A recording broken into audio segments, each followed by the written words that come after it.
흩어짐을 거슬러 함께라는 제목으로 함께 말씀을 보려고 합니다. 제가 굉장히 인상 깊게 보았던 광고가 하나 있었습니다. 굉장히 짧은데요. 한번 소개해 드리겠습니다. 한 여자가 엘리베이터를 탔는데요. 어떤 남자가 따라서 타는 것이었습니다.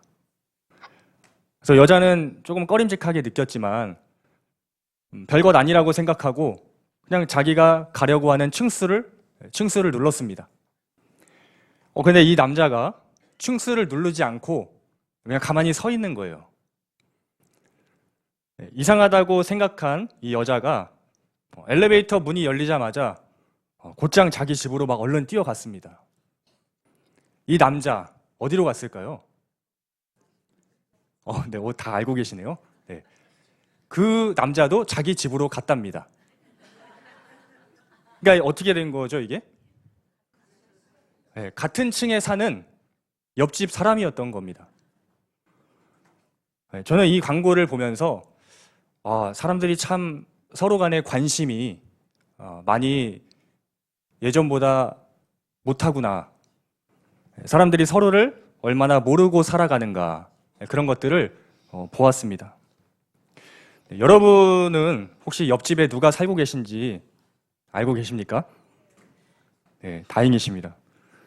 네, 더 나아가서 내 윗집에 또 내 아랫집에 누가 살고 계시는지 알고 계시는지 모르겠습니다. 네, 우리는 사실 불과 몇 년 전만 해도 내 이웃이 누구인지 정도는 다 알면서 지내왔었습니다. 집안의 대소사도 함께 나누며 축하할 일이 있으면 함께 기뻐하고 또 슬퍼할 일이 있으면 함께 위로하며 그렇게 함께 살았습니다. 그런데 지금은 어떻습니까? 지금은 개인주의 사회, 이 개인주의 사회가 되어버렸습니다. 서로의 관심이 이제는 부담이 되고 또 참견하는 것처럼 느껴져서 내 영역에는 침범하지 말라고 선을 그어버리는 그러한 모습이 되어버린 것입니다. 그래서 물어보는 사람도 어색하거나 민망해가지고 더 이상 물어보지 않게 되는 그러한 경우가 많이 생기는 것 같습니다.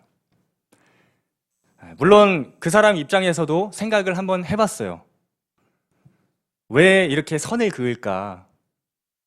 그들도 나름대로 이유가 있다고 생각은 합니다.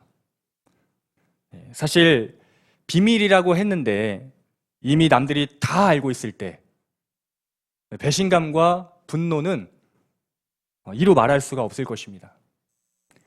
그러니까 남들이 다 알고 있을 때 이거는 너만 알고 있어야 돼 라고 했는데 다 알고 있는 거예요.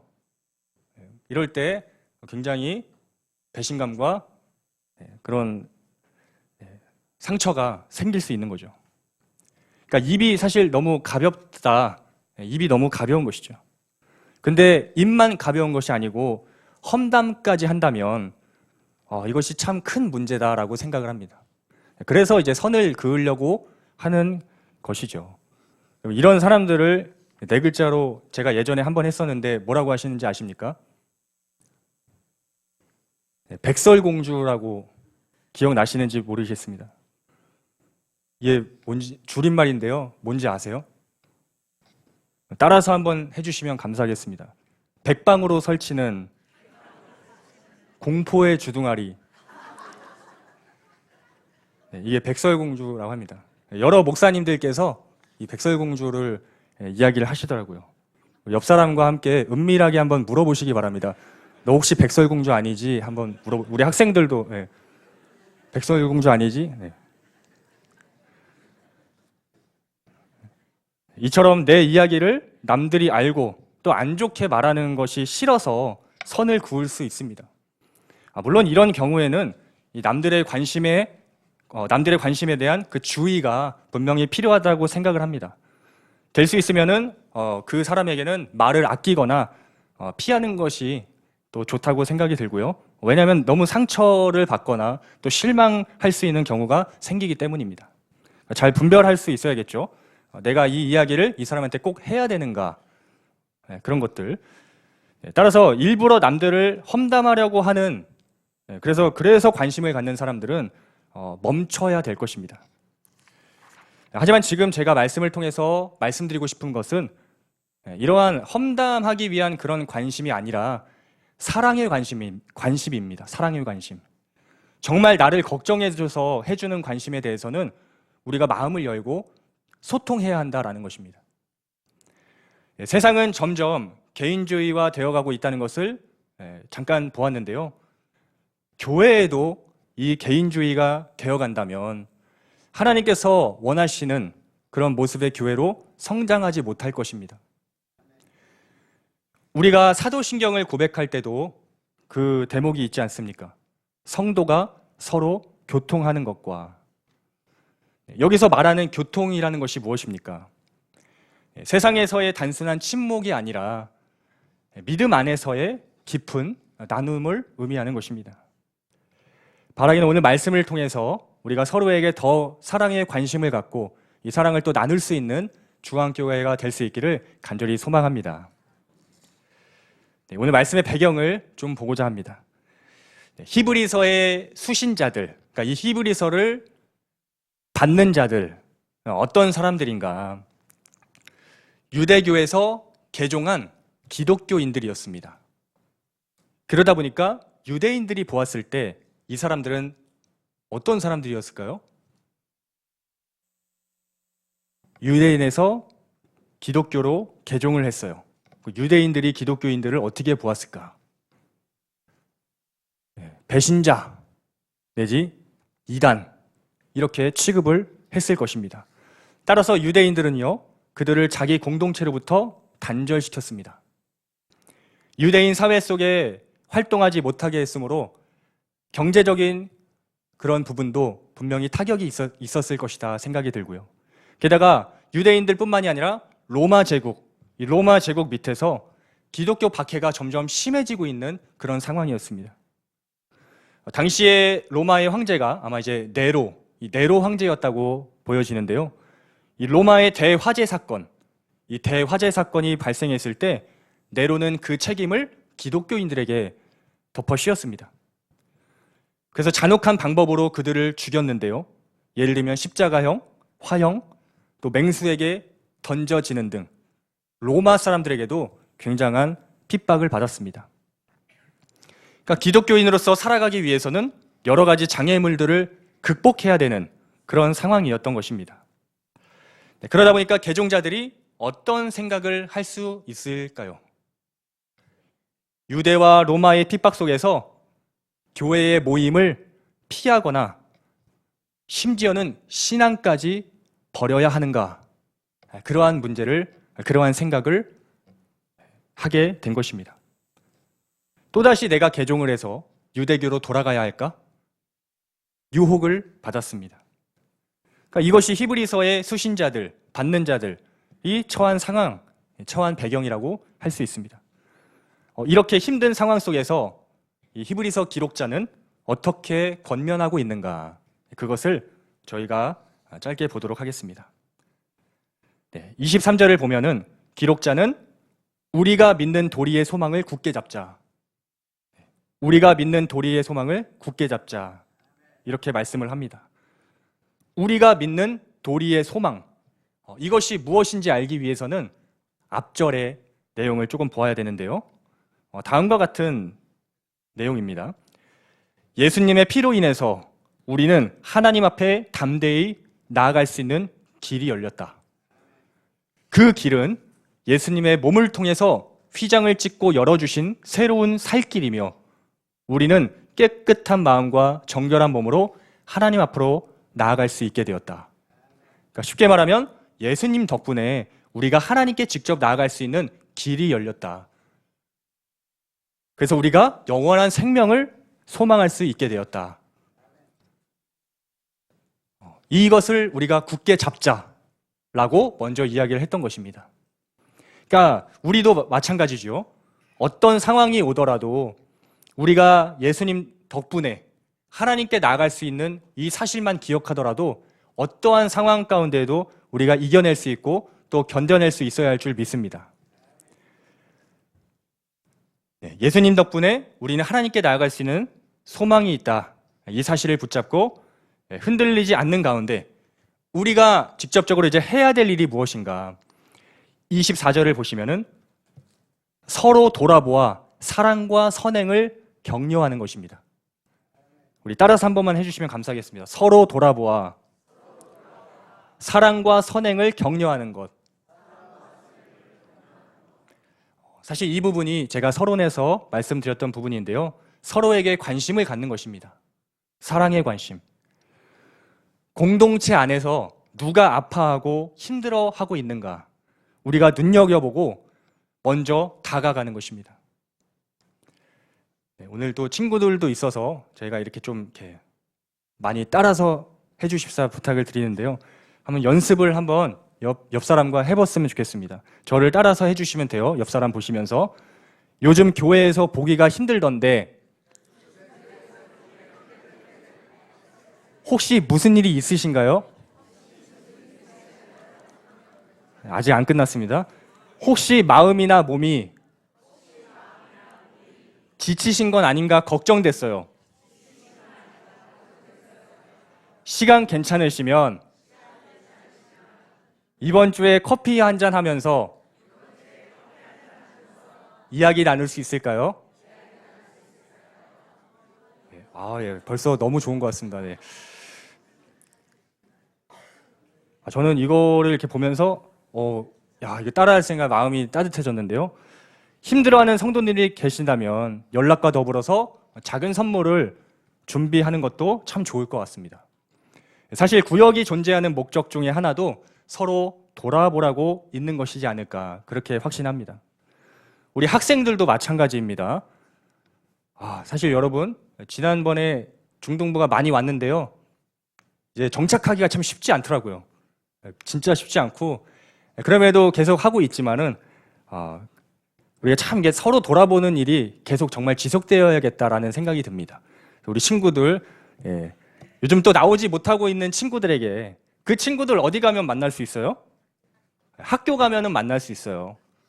뭐 다른 학교는 못 만나겠지만 학원에 가서도 만날 수 있습니다. 보면은 그 친구에게 뭐라고 권면할 수 있을까요?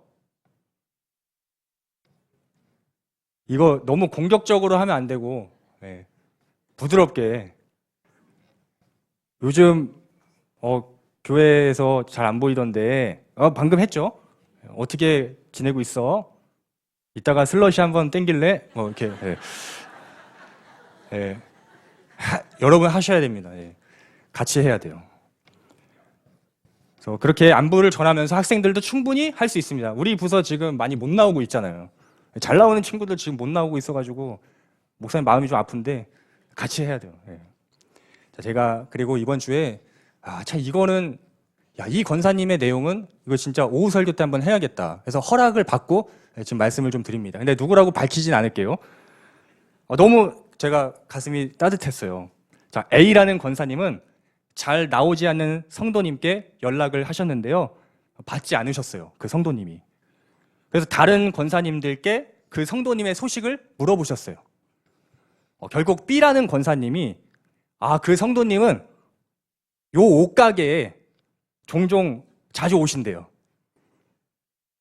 그래서 그걸 아시고 이 A 권사님한테 그 정보를 드렸습니다. 그러면서 A 권사님이 B 권사님한테 뭐라고 하신지 아십니까? B 권사님이 종종 옷가게에서 그 성도님을 보시거든요. 그래서 B 권사님한테 A 권사님이 부탁을 하셨어요. 혹시 옷가게에서 또 만나게 되면은 자기한테 살짝 연락을 달라는 겁니다. 왜요? 가려고요. 만나려고. 마치 우연히 만난 것처럼 가서 내가 권면해 보겠다 하시는 것이죠. 그런데 그 옷가게가 어딘지도 모르시는데 그냥 대충 그때 거기구나 하고 가셔서 찾아가셨어요. B라는 권사님한테 연락이 오기도 전에 이 A라는 권사님이 그냥 거기겠지 하고 너무 빨리 보고 싶으셨나 봐요. 그래서 갔는데 이 성도님이 있었을까요? 없었을까요? 있었어요. 그래서 막 이렇게 하셨겠죠? 얼마나 반가우셨는지, 얼마나 보고 싶었다고 막 말씀하시면서 저녁 안 먹었으면 내가 사겠다 하시면서 먹으러 가자고 했는데 또 속이 안 좋으시대요. 그래서 저녁을 안 드신다고 하셨나? 그래서 이 A라는 권사님이 또 어떻게 하셨는지 아십니까? 가스 활명수를 마트에 가서 사가지고 오셨어요. 야, 그러면서 정말 끝까지 이렇게 권면하시면서 교회 좀 오라고 하셨는데 그 성도님이 마음이 그래도 많이 열리신 것 같아 보였습니다. 그래서 저는 뭐 짧은 얘기지만 또 이렇게 A라는 권사님이 이렇게 돌보고 사랑으로 돌보고 관심을 가지시고 하는 그 모습을 보면서 나도 저래야 되는데 그런 생각도 들었고요. 참 이렇게 사랑을 느낄 수가 있었습니다. 바라기는 우리도 주변의 사람들을 돌아보고 또 챙길 수 있는 따뜻한 그 주님의 사람들이 다 되실 수 있기를 간절히 소망합니다. 그리고 마지막으로 모이기를 힘쓰자 그랬습니다. 25절에 모이기를 힘쓰는 것. 저는 왜 굳이 그날이 가까울수록 이라는 구절을 사용했을까 그런 생각을 해봤는데 아무래도 가면 갈수록 모이지 않으려고 하기에 모이기에 힘쓰라고 말씀하신 것이 아닐까 생각합니다. 세상은 벌써 공동체보다는 개인을 더 많이 생각하는 공동체보다 개인을 더 많이 생각하는 그러한 모습이 팽배합니다. 사실 이러한 기류는요 이미 예수님께서 예언하신 것인데 마태복음 24장 12절에도 보면 불법이 성함으로 많은 사람의 사랑이 식어지리라 그렇게 말씀하셨고요. 또한 디모데 후서 3장 2절에 그 말세의 징조로 사람들이 자기만을 사랑한다 그랬습니다. 사랑이 식고 자기만 생각하다 보니까요 공동체보다는 개인주의, 더 나아가서 이기주의 이러한 좋지 않은 그런 모습으로 전락해 버리고 마는 것입니다. 이럴 때일수록 우리는 더 모여야 하는 줄 믿습니다. 제일 우리가 기본적으로 할 수 있는 것이 예배입니다. 예배. 헤르만 바빙크라는 신학자가 있습니다. 이 신학자가 뭐라고 했냐면 구원의 확신이 흔들릴 때 개인의 내면만을 들여다보는 대신에 교회 공동체로 나아가야 한다. 그러니까 혼자서 막 이렇게 내가 잘하고 있는 걸까? 아무리 생각해도 더 그것이 안 좋을 수 있고 오히려 그럴 때는 공동체로, 교회로 나와라. 그렇게 이야기를 했습니다. 또한 우리가 함께 고백하고 있는 웨스트민스터 신앙고백서에서도 보면 은혜의 방편 3가지가 나옵니다. 말씀, 성례, 기도이죠. 예배에 나오면 이런 것들이 다 있습니다. 말씀, 성례, 기도. 은혜를 주시는 통로입니다. 그래서 은혜의 방편을 통해서 회복될 수 있고요. 또한 성도 간의 교제를 통해서 위로를 받을 수 있습니다. 또한 마태복음 18장 20절에 보면은 두세 사람이 내 이름으로 모인 곳에는 나도 그들 중에 있느니라 그렇게 말씀하셨습니다. 사실 이 말씀은 죄를 범한 형제를 권면하는 그 과정을 배경으로 하고 있는데요. 핵심은 예수님의 이름으로 모였다라는 것입니다. 규모가 작더라도 주님을 중심으로 모인 곳에는 주님께서 그곳에 함께 하신다라는 것이죠. 따라서 교회가 모여서 함께 할 때 그 모임 중에 하나님이 함께 하신다는 사실을 우리는 기억해야 할 것입니다. 또한 전도서 4장 12절 말씀에 이러한 말씀도 있죠. 한 사람이면 패하겠거니와 두 사람이면 맞설 수 있나니 세 겹줄은 쉽게 끊어지지 아니하느니라. 함께 할 때 더 큰 힘이 될 수 있는 것입니다. 모이기를 힘쓰라고 했을 때 우리는 공예배뿐만이 아니라 우리 구역이 있지 않습니까? 구역 예배나 또는 신방 그리고 학생들 경우에는 성경학교나 수련회 또한 이제 각종 행사나 모임들이 있는데요. 이러한 모임은 우리의 믿음을 세우는 것이라고 생각합니다. 바라기는 어떤 모임이든 우리가 잘 참여해서 함께 모이기를 힘쓰는 그러한 모습이 가득하기를 소망합니다. 네, 이제 결론입니다. 이제 우리는 주변을 한번 돌아보기를 원합니다. 나만 생각하며 달려왔던 분주한 삶을 내려놓고 믿음의 형제 자매들에게 먼저 다가갈 수 있기를 소망합니다. 외롭거나 어려운 사람들, 공동체 안에서 상처받은 사람들, 믿음을 지키기 힘든 환경에 있는 사람들을 돌아보면서 우리가 사랑의 관심을 쏟을 수 있는 아름답고 따뜻한 그러한 교회가 될 수 있기를 소망합니다. 상대가 넘어져 있을 때 우리가 일으켜주고, 또한 내가 넘어져 있을 때는 일으킴을 받는, 서로 의지할 수 있는 귀한 교회가 되길 원합니다. 우리 옆 사람을 한번 바라보시고 그냥 따라하는 거 없습니다. 네. 어디 가서 이러한 분들을 만날 수 있겠습니까? 따라하는 거 아닌데. 네. 그냥 우리가 어디 가서 이런 분들을 만날 수 있을까? 네. 네, 따라 하십시오. 네. 세상 친구들도 물론 나에게 큰 도움과 위로가 될 수도 있겠지만 내 영혼을 위해서, 나의 신앙을 위해서 진정으로 기도해 주는 사람은 여러분 옆에 계신 교회 식구들인 줄 믿습니다. 예수님이 하나님께로 갈 수 있는 구원의 길을 열어주셨고요. 우리는 그것을 믿고 함께 나아가는 동역자들입니다. 어떠한 상황이 온다 할지라도 그때마다 우리가 똘똘 뭉쳐서 서로 사랑과 선행으로 격려하면서 함께 모이기를 힘쓸 수 있는 귀한 주안교회 될 수 있기를 간절히 축복합니다.